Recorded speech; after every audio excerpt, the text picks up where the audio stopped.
Hola, hola, ¿cómo están? Muy buenos días, buenas tardes, buenas noches, independientemente de la hora en que vean esta presentación. El día de hoy, el Instituto de NIF presenta la primera sesión del curso virtual especializado de NIF Pymes, curso de 24 horas que se realizará en 8 sesiones de 3 horas cada uno. Y el día de hoy estamos en la Tenemos ya en plataforma Aldo Alex Solano, contador público colegiado, certificado y auditor independiente con maestría en dirección de finanzas corporativas y riesgos financieros, máster en finanzas, maestría en auditoría y posgrado en normas internacionales de información financiera. Actualmente gerente de contabilidad y control de gestión del Banco BCI Perú, anteriormente gerente senior del área de KPMG Perú. Doctor Alex, ¿cómo está? Muy buenos días, un honor tenerlo en plataforma. Tiene usted el micrófono habilitado. Iniciamos con la sesión que nos convoca para el día de hoy. Hola, ¿cómo estás? Buenos días, buenos amigos que nos están acompañando en el inicio de este nuevo programa de especialización. Vamos a hablar sobre NIF para pymes, NIF para pequeñas y medianas empresas. El objetivo es que podamos ir desarrollando tanto la parte teórica, doctrinaria de este marco normativo, como también lo que es aplicación práctica, ¿ya? Bueno, ya los que han estado participando en otros programas saben un poco la dinámica, ¿no?, del desarrollo. Pueden ustedes participar, ya sea con hacer preguntas o comentarios, ¿no? Lo pueden hacer a través de la opción de preguntas y respuestas. Yo voy a estar de rato en rato revisando la misma para poder abordarlas, ¿ya? Así que siéntanse con toda la tranquilidad y confianza de poder hacerlo en cualquier momento, ¿ya? En el video introductorio habíamos comentado acerca de que el marco de NIF plenas pues, está orientado para aquellas empresas que cotizan en bolsa, ¿no? Entonces, la mayoría de los países sabemos que existen muchas pymes que no cotizan en bolsa. Entonces, este marco de NIF plenas era mucho para ellos, ¿no? Era un marco normativo muy exigente, era un marco normativo que asumía de que la entidad tenía muchas y complejas transacciones, lo cual pues no era equivalente, no era competente con lo que realizan las pymes, ¿no? Razón por la cual pues surge la necesidad de crear un marco normativo que sea pues para el tamaño de estas pequeñas y medianas empresas. Entonces el año 2009 entra en vigencia la primera versión, la primera edición de NIF para las pymes, ¿no? Luego, más adelante, en el año 2015, sale una nueva versión como resultado de años de una actualización, y esa versión es la que estamos aplicando hoy, ¿no? Esa es la versión que está vigente a nivel internacional en la actualidad, ¿no? El año pasado, en noviembre del año pasado, se publicó el borrador de lo que sería la tercera versión, y en febrero de este año venció el plazo para que podamos nosotros participar a través de consultas, a través de comentarios sobre su contenido. Entonces, en estos meses, el IASBI lo que viene realizando es una revisión de todos esos comentarios para poder tener el documento final, y es muy probable que antes de fin de año veamos la publicación de esta nueva edición. Lo que hay que saber, y lo comentamos también en la clase introductoria, es que esa nueva versión recoge ya los cambios que se han venido dando a lo largo del tiempo, en los últimos años, en las NIF plenas, ¿no? Tales como la entrada en vigor de la nueva norma de instrumentos financieros, que es la NIF 9, la NIF 15, para reconocimiento de ingresos, la NIF 16 no. Ahí el IASBI lo que ha dicho es que, oye, la NIF 16 ha sido muy costosa en tiempo y en recursos para implementarla, así que no le vamos a traer ese dolor de cabeza a las pymes. Quizás más adelante, cuando volvamos a hacer otra revisión del marco, lo incluyamos, ¿no? Lo mismo para algunas definiciones que se han venido dando no por normas nuevas, sino por cambios ya existentes, ¿no? Como es el caso de la NIF 10 de consolidación, como es el caso de la NIF 3 de combinaciones de negocios, ¿ya?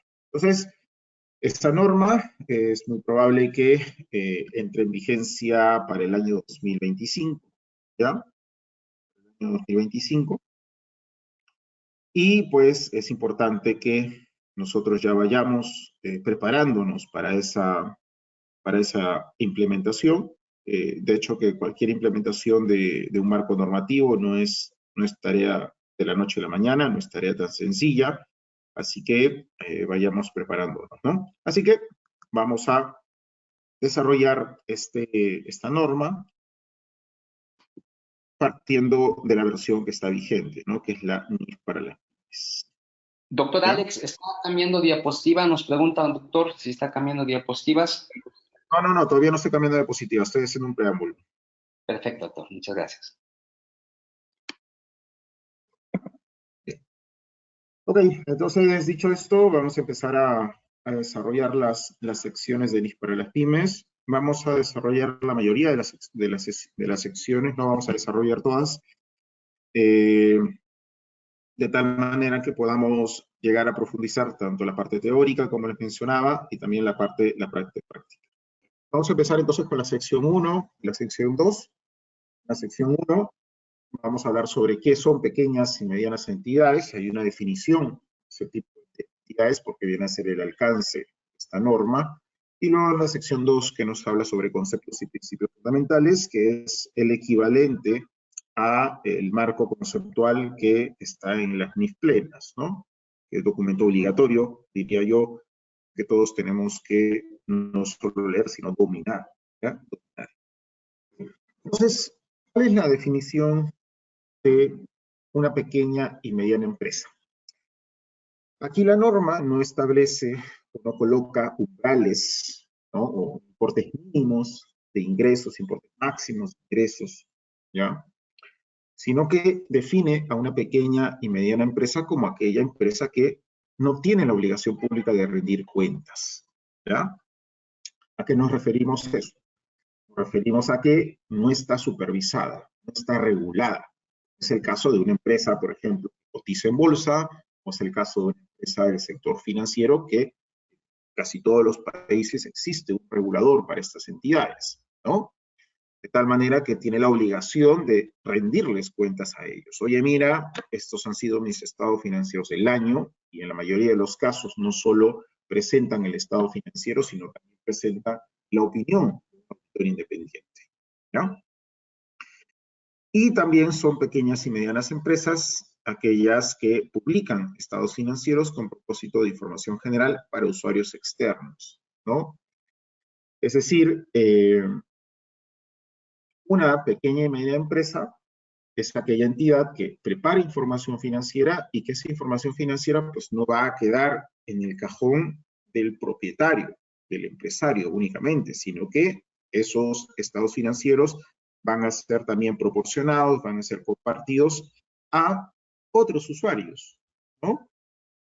Pueden ser acreedores como bancos, ¿no? Puede ser banca privada, banca pública, puede ser el caso de que soy una pyme que recibo fondos o financiamientos de algunos organismos multilaterales, ¿no? De locales o del extranjero, y estos me piden también estados financieros, ¿no?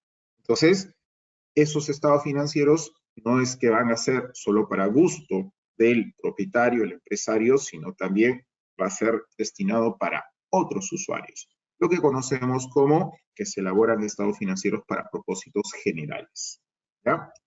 Esa viene a ser la definición de lo que es una pequeña y mediana empresa, ¿no? Aquella entidad que no tiene la obligación de rendir cuentas, no tiene la obligación de compartir esos estados financieros ante un regulador como tal, y dos, oye, prepara estados financieros porque estos van a ser utilizados para propósitos generales, van a ser utilizados por muchos usuarios, ¿ya? Complementando la definición de una pyme, una entidad tiene una obligación pública de rendir cuentas cuando, como decíamos, es una empresa que cotiza en bolsa, ¿ya? y esos instrumentos que negocia, que pueden ser instrumentos de deuda o instrumentos de patrimonio, pues están finalmente en ese mercado de capitales, ¿ya? O a lo mejor resulta que es una entidad que administra ciertos activos en calidad de fiduciario, ¿no? Fideicomisos, y pues oye, se deben a los fideicomitentes, ¿no? Se deben a los que finalmente dan su aporte a este tipo de entidades, ¿ya? Esa es una entidad que tiene la obligación pública de rendir cuentas porque ahí arriba un regulador, hay alguien que le exige esa información financiera, ¿ya? Pero ese alguien, o sea, no es que sea pues un acreedor, no es que sea un parte del directorio, etcétera. No, estamos hablando ya de una entidad finalmente regulatoria, ¿ya? Entonces, para resumirles, una entidad que tiene la obligación pública de rendir cuentas, es básicamente, y a nivel de región, voy a decirles, es aquella que cotiza en bolsa, ¿ya? Es aquella que cotiza en bolsa. ¿Qué es lo que menciona también esta sección respecto a el caso de grupos empresariales? ¿No? Cuando estamos hablando de una empresa que controla a otras empresas, ¿no? O empresas que tienen sus hijas, ¿no? Para poder entenderlo también de esa manera. Una subsidiaria cuya controladora, cuando hablamos de controladora, es su mamá, ¿ya? ¿Qué pasa? Una subsidiaria cuya controladora, es decir, cuya mamá utilice las NIF completas, la hija podría utilizar también esta norma en sus propios estados financieros, ¿ya? Siempre y cuando, obviamente, bajo la definición anterior, esta subsidiaria ya no tenga la obligación pública de rendir cuentas, ¿ya? Entonces, podría ser un poquito contradictorio con lo que establece las NIF plenas, de que, oye, yo soy la mamá y voy a consolidar con mis hijas, ¿ya?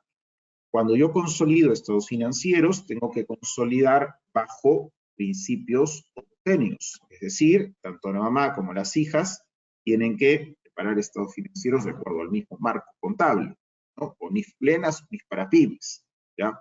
Pero las NIF para las pymes no restringen el uso a las subsidiarias de NIF para las pymes, siempre y cuando no tengan la obligación pública de rendir cuentas. ¿Por qué? Porque ya el trabajo de homogenizar esos estados financieros que están preparados bajo NIF para pymes hacia NIF plenas, que es la que utiliza la mamá para consolidar, pues lo hará finalmente la controladora, lo hará la mamá. Entonces la mamá dirá, ok, ya está bien, hijas, ustedes están aplicando NIF para las pymes, denme sus estados financieros como tal. Ok, entonces ya agarro esos estados financieros preparados de acuerdo a NIF para pymes y empiezo a hacer los ajustes de homologación para llevarlos a NIF plenas y posteriormente hacer la consolidación, ¿ya? Porque finalmente el trabajo de consolidación de estados financieros es extracontable, es decir, lo vamos a manejar vía papeles de trabajo, ¿ya? Por favor, les repito, gracias a los 417 asistentes que nos están acompañando, espero que así estén durante todo el resto de las sesiones, tienen la opción de poder hacer comentarios o preguntas a través de la sección de preguntas y respuestas, ¿ya? Yo voy a estar constantemente revisando la misma como les mencionaba, ¿ya? Ahora, si una controladora por sí misma no tiene la obligación pública de rendir cuentas, puede presentar sus estados financieros separados de acuerdo con esta norma, ¿ya? Incluso si presenta sus estados financieros consolidados de acuerdo con NIF completas. Es decir, si yo, mamá, no tengo la obligación de rendir cuentas, ¿ya? O finalmente no me obligan a mí a aplicar NIF completas, yo, controladora, puedo aplicar NIF para pymes, ¿ya? En ese estado financiero separados. Pero a lo mejor, a nivel del consolidado, la entidad cotiza en bolsa, ¿ya? No a nivel separado, es decir, no a nivel individual, sino a nivel de grupo. Oye, entonces como el grupo es la que cotiza en la bolsa, pues el grupo tiene que preparar estados financieros consolidados bajo NIF completas. ¿Ok? Entonces esta norma no restringe el hecho de que tú, en tu separado, puedas utilizar NIF para las pymes. ¿Ya? Y luego, como decía, ya extracontablemente se harán los ajustes de homologación para que puedan presentarse de acuerdo a NIF completas. ¿Ya? Y tiene sentido en realidad, ¿no?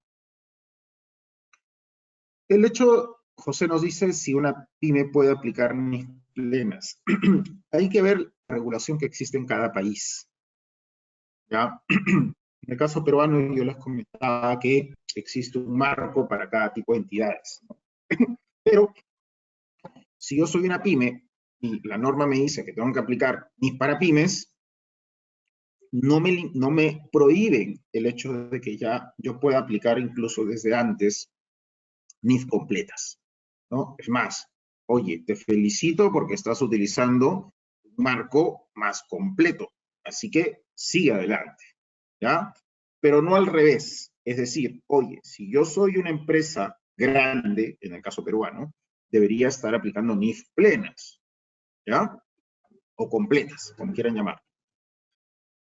Pero ahí las normas me dicen, oye, si tú tienes que aplicar NIF plenas, no te voy a permitir que apliques NIF para pymes, ¿ya? O sea, te permite ir al escalón más alto, pero no te permite retroceder, ¿ya?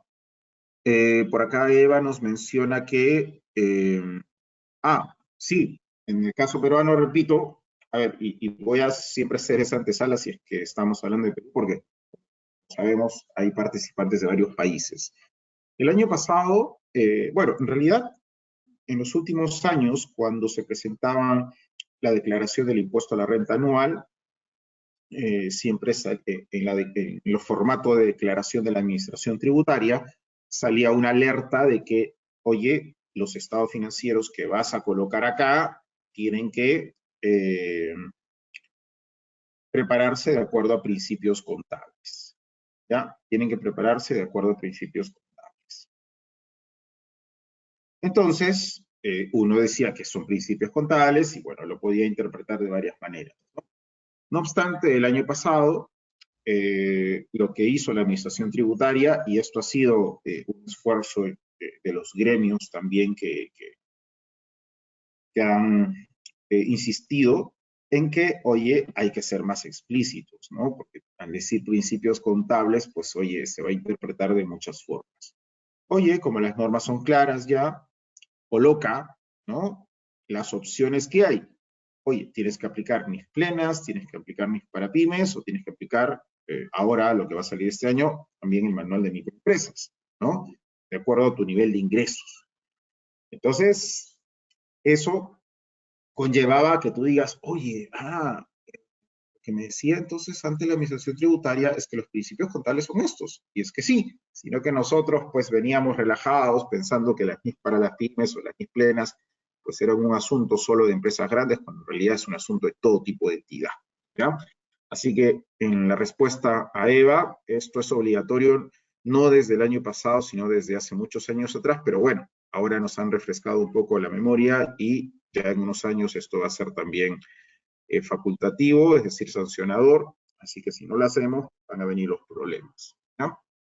Eso es lo que te menciona en la sección 1, es una sección bastante corta, ¿no? Al final de cada una de las secciones lo que vamos a hacer es un resumen de los principales asuntos que aborda cada sección y una comparación general, ¿ya? Con las NIF completas, ¿ya? De tal manera que ustedes ya van identificando aquellas diferencias que pueden o no existir en este marco, ¿no? Porque venimos aplicando NIF plenas por muchos años. Entonces ahora me dicen, oye, NIF para las pymes, ¿qué tan distinto será? Entonces, oye, por ejemplo, cuando lleguemos a la parte de la sección de activo fijo, vamos a ver que es casi lo mismo que está en NIF 16. Entonces, eso ya me ayuda como que a ubicarme mejor en todos estos marcos, ¿no? Bien. A ver, ¿cuáles son los principales asuntos de esta sección? Se define lo que es una pyme, ¿ya? Ojo, no hay un nivel de ingresos para clasificar una pyme, eso ya lo define cada país, ¿ya? Y una empresa que tiene que aplicar NIF para pymes es aquella que no tiene la obligación de rendir cuentas al público, ¿ya? Comparación con las NIF completas, bueno, las NIF completas están orientadas principalmente a empresas que cotizan en bolsa, ¿no? O empresas grandes, ¿ya?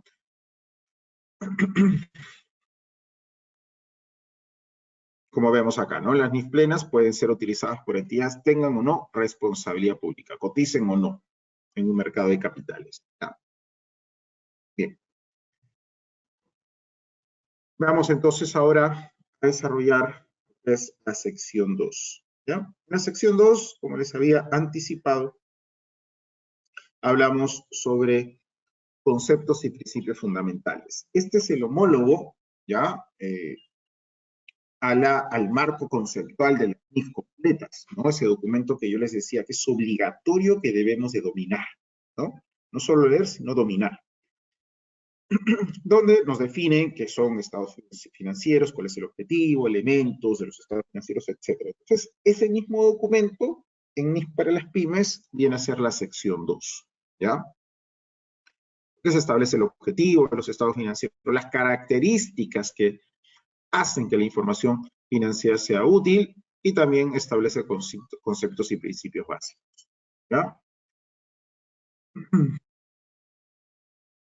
Este material que estamos mostrando se les va a hacer entrega, ya saben ahí cuál es un poco la dinámica, se tienen que poner en contacto con los amigos del Instituto de NIF para poder acceder a estos materiales, ¿no? Al inicio colocamos el alcance, colocamos qué es lo que ha cambiado respecto a la versión anterior, que es la 2009, ya un poquito para que también vayan haciendo contexto. Bien. Empezamos entonces con lo que es el objetivo de los estados financieros de las pequeñas y medianas empresas. El objetivo es proporcionar información sobre la situación financiera y el rendimiento y los flujos de efectivo, ¿ya? Entonces, oye, nosotros utilizamos el marco de NIF para las pymes para poder elaborar información que proporcione todo lo relacionado a la situación financiera de la pyme, el rendimiento de la pyme, sus flujos de efectivo, ¿ya?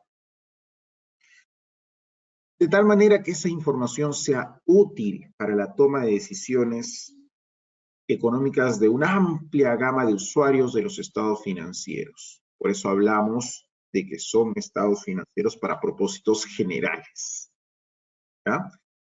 Y no son estados financieros que sean preparados a medida de una necesidad específica. No, no, estos estados financieros son para uso exclusivo de el empresario. Él quiere que la información financiera sea así. No, no, no, no.